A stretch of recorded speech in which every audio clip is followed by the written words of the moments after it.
So, and then Gil Gerard says, and this is a friend of mine, Vic Mignogna, and Chad went, hello? And I leaned over and I shook his hand and I said, I just want to say it has been my desire my whole life to meet you, and it's a pleasure to meet you. It's an honor to finally meet you. He went, thank you. And that was it. And we walked away, he signed my picture, and we walked away like, so now I can say, yes, I've been it, but that's not the best part. I can now tell people that Buck Rogers introduced me to Captain Kirk. So that's kind of special. That makes, a million people have met, have met Chatter, but that makes it kind of special. Yes? I know who you are, I think. No, you're cosplaying. Yes, from Solita. Oh my gosh, I love Death Sight so much. Thank you. Go ahead. I'm sorry. What's your question, sweetie? I got distracted by your awesomeness. Oh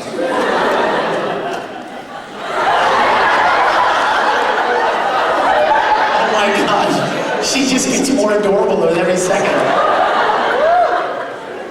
What else can I say to make her go? Yes.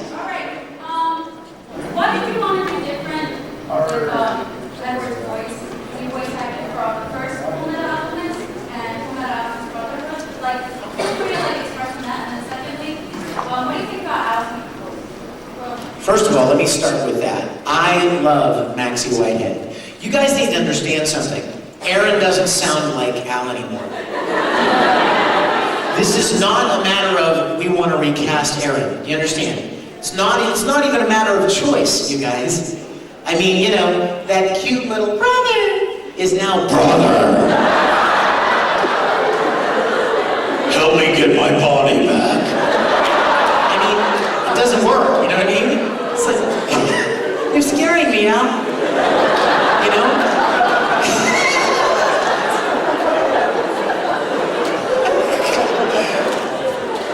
Alphonse, you need to get on those Michael Jackson hormones. It's too soon? I don't think so. Anyway, but you see my point. It's not a matter of choice, you guys. We love Aaron. Nobody loves Aaron more than I do. He was the closest thing I'll ever come to having a little brother, and I love Aaron. We love him. He doesn't sound like Al anymore, and there is no way to do that. It's not like you can cheat it. It's not like you can pitch it with any kind of digital processing. He just doesn't sound like that anymore. That's why Aaron was able to do that role so wonderfully, because he didn't have to match mouth flaps, and he was actually a 12-year-old boy. I mean, he was perfect to play Al. Perfect. But now they're looking at it, having to get a new Al. I'm like, okay, well, we need to find somebody that can approximate the quality of his voice. Now, the goal is not just to get somebody to sound like Aaron, because what if they can't act? That would be really bad. And I'll tell you one thing, Maxie Whitehead can act. She's good. She's a great little actress. She's done some amazing things at Funimation. And after auditioning 1 billion people, trust me, they auditioned a lot of people for that role. She was able to bring the performance to the character that they needed, and also sounded the most like Aaron. She was the best choice. And she's doing an amazing job. That's what I think. I hope you guys are enjoying it. And I'll tell you something else. If you give her a chance, you'll come to enjoy it more. Some people have a tendency to be really, closed to anything like that. And I would encourage you, because I'll tell you something. Let me tell you something else about Maxie, you guys. She knows that she's stepping into some very big shoes. She knows how much Al is beloved, and she knows that there are a lot of people out there that are gonna be really hurtful, and and judgmental. And she's worried about that because she hadn't done anything of this magnitude yet. But I want you to do something for me because I believe in you. And I believe you guys are good people. If you get the opportunity, you drop Maxie a note. Or if you see her at a convention, or if you see her on Facebook or whatever, you drop her a note and you tell her that she's doing a good job. Okay? Because I guarantee you, she loves this show as much as you do. loves it as much as you do. She's giving it her all.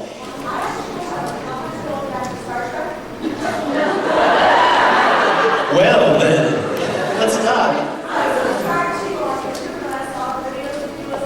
Did you? You thought it was adorable? Okay, do you guys want to see this geekiest little 13-year-old you've ever seen in your life? All right, you ready? In fact, where's my line? Okay, you know what? Pick the Star Trek Vintage. You see it?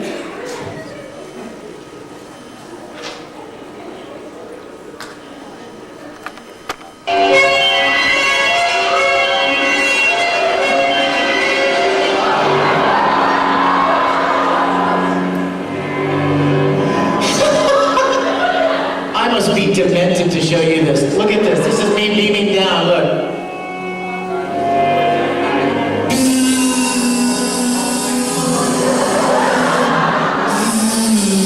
Ta-da! Now, turn it completely off for me. I gotta tell you the funniest part of this video. My friend is running the camera, right? So I'm telling them, okay, let's make the phaser beam down. And watch when I pick up the phaser, look at my fly. Watch. So my friend goes, your fly's down. And I zip it up. Okay, stop this. This is lunacy. Lights, please. Keep going. Lights, please. I don't even remember what happened here. Hold on. Oh, wait. Okay, this is my apartment and my mom and I live in. Okay, so watch this. So like, I'm gonna shoot something. I'm gonna shoot this chair right here and make it disappear. It's gone. The chair is gone. Okay, but it just gets better. Oh look, it's. I'm back in my bedroom and I'm gonna take a nap, right? Putting my phaser and stuff away. Yeah, I'm gonna take. See my action figures on the windowsill there? I'm sleeping. I'm completely sleeping. And then, unbeknownst to me, someone is sneaking in and gonna kill me with a knife. Ah! Boom!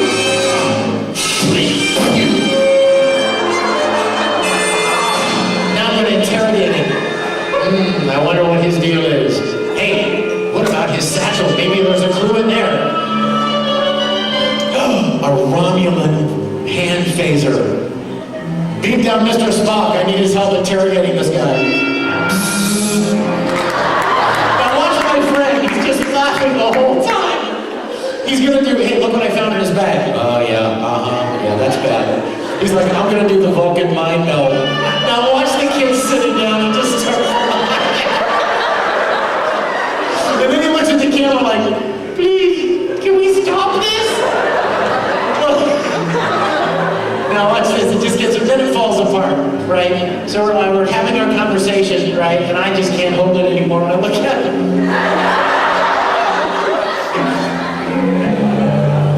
And then I'm calling the ship and telling them something I don't even remember.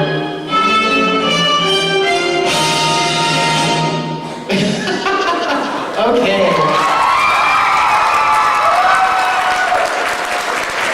I found these little movies when I was little. Did you? I love you. I love you. What is your question, sir? Oh, really? Well, let's stop then. Go ahead. If you were to adopt a baby orangutan, which planet would you take it to first? If you were to adopt a baby orangutan, which planet would you take it to first?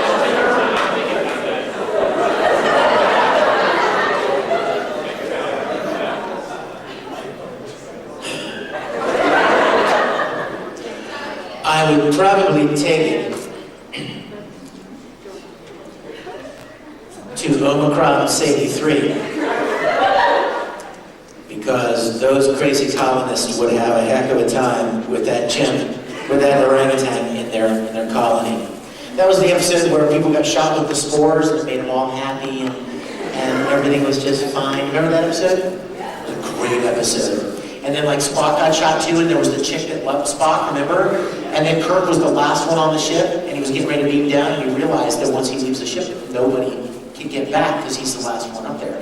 And so he gets all angry, and the effects of the anger kind of override the effects of the spores. And he's like, okay, I have a plan here, but I'm going to need Mr. Spock to do it. And so he calls Spock, he's like, hey, I could use your help moving some equipment off the ship. Because you know we can't come back once we leave. Will you come up and help me? And Spock's like, sure, Jim. Because he's all happy, right? And Spock beams up and Kirk's like, all right, you mutinous, disloyal, computerized half-breed. We'll see about you deserting my ship. And he picks a fight with Spock and gets him mad. And they start fighting. And of course, the effects of the spores wear off. And Spock understands what's going on. Awesome episode, you guys. Awesome episode. If your characters became teachers, what subjects do you think they'd teach? Tamaki would teach chemistry.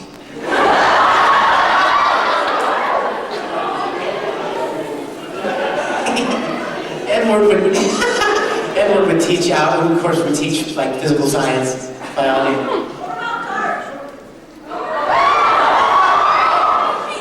Dark would teach aviation. And Broly would teach public relations. You know what? I gotta tell you, you are awesome. I have been asked a billion questions, a billion times, so many times the same questions. No one has ever asked me that question before. That's a brilliant question. Thank you. Phi would teach home economics. Phi would probably teach you to bake a cake for Kirby Poo. Is this suspenseful? It's not that suspenseful. I want you guys to say hi to Michelle, okay? Will you do that? Say hi, Michelle. Ready? Ready?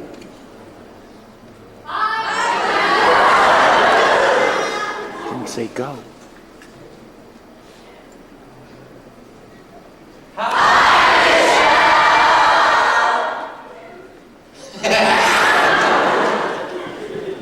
Hi, hundreds of strangers. How did your audition go, baby? She has an audition in LA today. It was awesome. Everybody just sent waves of love your way. So, she felt it because it went really great. So, I'm just finishing up with my Q&A panel, okay? I love you. Bye. Oh. Yes, all the way in the back. What is your biggest pet peeve? Oh, I have so many. Name them all. That's a tough one, Manny. You know me really well. What would you say is my biggest pet peeve? That's a good question. What?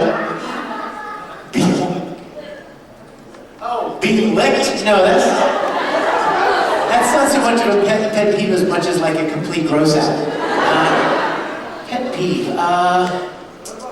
I have a whole bunch of little pet peeves. I think we all do, right? Things that just kind of annoy when they happen. Oh my gosh, I hate that. Thank you. I absolutely loathe when restaurants put automatic gratuity on your bill. Like, who cares how your service was? We're gonna just charge you more money. I hate that. Sorry, I just hate that. I hate when people drive slow in the left lane. See, I don't know if you know this, but I used to be a police officer. Did you know that? And I hated it, and back then I had the power to do something about it. So I literally pulled people over and I'd be like, hey, moron. If you want to go 10 miles an hour, that's fine. Move over so people can go past you. Because it's actually illegal to pass on the right in many states. So if somebody's going 4 miles an hour on the left, you have to go to the right to pass them. Therefore, they're making you break the law to pass them on the right. I have so many pet peeves. What's your pet peeve? Do you have any pet peeves? Mine. Probably mouth breathing. Yeah, that's kind of weird. Yeah, Yeah, that's a good one. That's a good one. Let's take this last question. Go ahead. Where were you in combat? I was a police officer in Maryland. Yeah. Let's say you're going a sentence to be underneath or over, you get it. Well, here's a little thing. Here's a little advice for you guys. Two things. If you're speeding, don't. If there's nobody around you, don't be in the left lane. Stay in the right lane if there's nobody in the right lane, because cops are always looking for the people in the fast lane.